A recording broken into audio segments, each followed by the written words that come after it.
स्वतंत्रता। स्वतंत्रता क्या है? स्वतंत्रता शब्द अंग्रेजी के लिबर्टी शब्द का हिंदी रूपांतरण है।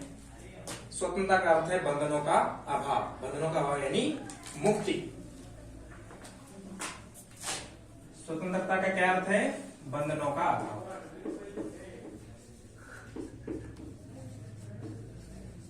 यानी किसी भी व्यक्ति को किसी भी प्रकार की कोई पाबंदी नहीं होगी, वो अपनी स्वतंत्रता का पूर्ण रूप से उपयोग कर सकता है। अब देखिए स्वतंत्रता के बारे में बाल गंगाधर तिलक ने कहा है, जो हमने पिछली कक्षाओं में भी पढ़ा है, कि स्वतंत्रता मेरा जन्मसिद्ध अधिकार है और मैं उसे लेकर रहूंगा। बाल गंगाधर, ये सबसे महत्वपूर्ण है। 2 नंबर का सवाल आ सकता है या 1 नंबर के सवाल में आ सकता है कि बाल गंगाधर तिलक की स्वतंत्रता के बारे में क्या विचार है। बाल गंगाधर तिलक के विचार है स्वतंत्रता मेरा जन्मसिद्ध अधिकार है और मैं इसको लेके रहूंगा। दूसरा, पैट्रिक हेनरी ने कहा है, हेनरी, कि या तो मुझे स्वतंत्रता दीजिए या मृत्यु। यानी पैट्रिक हेनरी ने स्वतंत्रता को इतना महत्वपूर्ण माना है कि उन्होंने कहा है कि या तो उसे स्वतंत्रता चाहिए या उसे क्या चाहिए?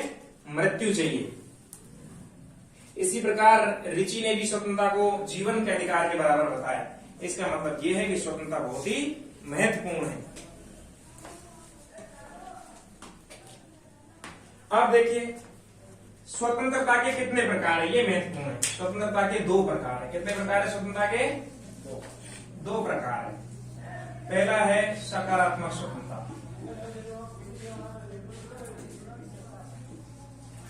और दूसरा है नकारात्मक स्वतंत्रता।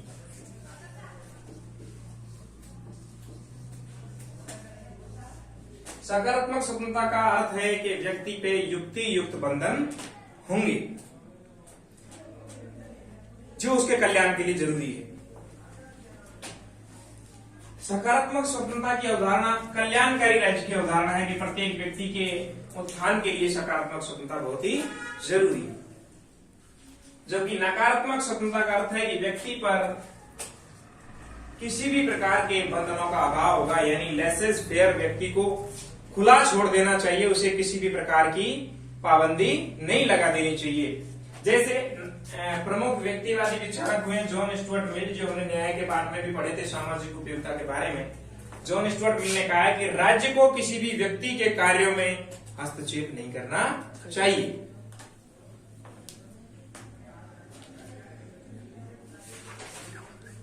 अब देखिए यहाँ पे हम पढ़ेंगे कि प्रमुख प्रकार की स्वतंत्रताएं कौन कौन सी है जिनका नागरिक उपभोग कर सकता है। पहली स्वतंत्रता है प्राकृतिक स्वतंत्रता। प्राकृतिक स्वतंत्रता ये है कि प्रकृति के द्वारा सभी मनुष्यों को स्वतंत्रता प्रदान की गई है और उन स्वतंत्रताओं का मनुष्य उपभोग करेगा। जैसे रूसो ने कहा है कि प्रत्येक व्यक्ति स्वतंत्र पैदा हुआ है लेकिन वो सर्वत्र बंधनों से जकड़ा हुआ है। दूसरी स्वतंत्रता आएगी व्यक्तिगत स्वतंत्रता, यानी प्रत्येक व्यक्ति को अपनी स्वतंत्रता है कि वो कैसी वेशभूषा पहनना चाहता है, वो कैसा खान पान करना चाहता है, वो कैसा रहन सहन करना चाहता है। ये कैसी स्वतंत्रता होगी? व्यक्तिगत स्वतंत्रता होगी। अगली स्वतंत्रता है नागरिक स्वतंत्रता। प्रत्येक नागरिक को नागरिक होने के नाते जो स्वतंत्रताएं प्राप्त हैं, ऐसी स्वतंत्रता को क्या कहेंगे? नागरिक स्वतंत्रता कहेंगे। राजनीतिक स्वतंत्रता, अगली स्वतंत्रता सबसे महत्वपूर्ण है। राजनीतिक स्वतंत्रता के अंतर्गत यह है कि प्रत्येक व्यक्ति राज्य में पूर्ण रूप से स्वतंत्र है कि वो निर्धारित 18 वर्ष की आयु प्राप्त करने के बाद किसी भी व्यक्ति को वोट देने के लिए स्वतंत्र है। जरूरी नहीं है कि वो उसी व्यक्ति को वोट दे, उसकी स्वतंत्रता है वो किसे वोट देता है। प्रत्येक व्यक्ति को चुनाव लड़ने की छूट है। तो मत देने का अधिकार या चुनाव लड़ने की छूट, इसको हम क्या कहेंगे?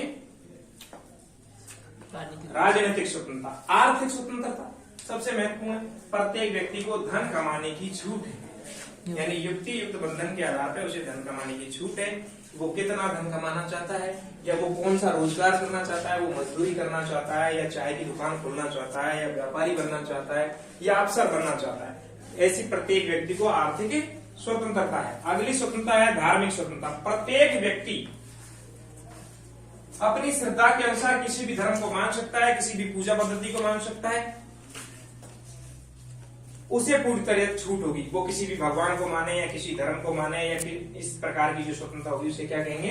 धार्मिक स्वतंत्रता। अगली जो स्वतंत्रता है वो नैतिक स्वतंत्रता। प्रत्येक मनुष्य नैतिक रूप से स्वतंत्र है कि वे दूसरे व्यक्ति का अभिवादन करे या नहीं करे, इस पर कोई पाबंदी नहीं है।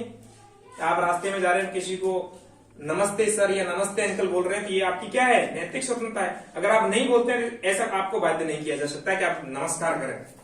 ये कौन सी स्वतंत्रता हुई, नैतिक स्वतंत्रता। अगली जो स्वतंत्रता है वो है सामाजिक स्वतंत्रता। सामाजिक रूप से मनुष्य स्वतंत्र है, समाज में रहने वाली सारी सुविधाओं का वो उपभोग कर सकता है। जाति, वर्ण, लिंग इसके आधार पर जो भी मनुष्य है वो स्वतंत्र है।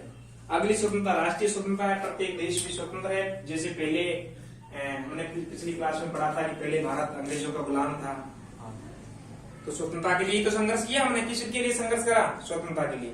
यानी प्रत्येक राष्ट्र स्वतंत्र है, संप्रभु है, उसे अपने निर्णय लेने के अधिकार है। कोई व्यक्ति उसके निर्णय को, उसके ऊपर कोई निर्णय थोप नहीं सकता।